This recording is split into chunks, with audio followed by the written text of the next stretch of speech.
Also lifting the market was a report that showed the economy grew at a slower but still solid clip in the second quarter.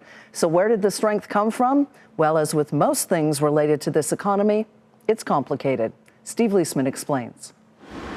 The government reported Friday that growth slowed in the second quarter by a full percentage point, falling to 2.1% from 3.1% in the first.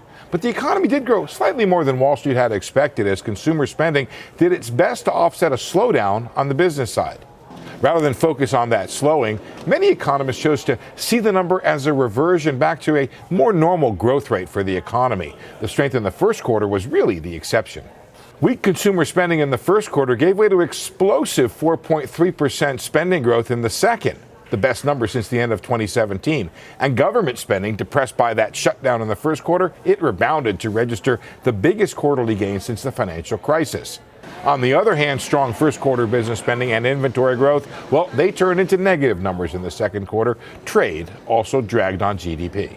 I think it's reasonable to suspect that trade uncertainty is a major factor holding back CapEx. In terms of the forward-looking indicators, maybe we'll do a little better in the third quarter. But that said, the surveys aren't suggesting there's going to be a huge rebound in CapEx anytime in the offing. I think the best thing we can hope for is just some, return to moderate growth there.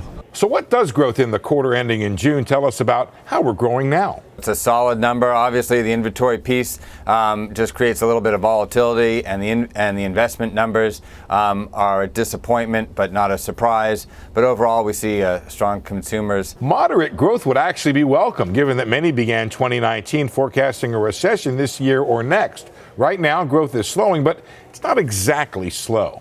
For Nightly Business Report, I'm Steve Liesman.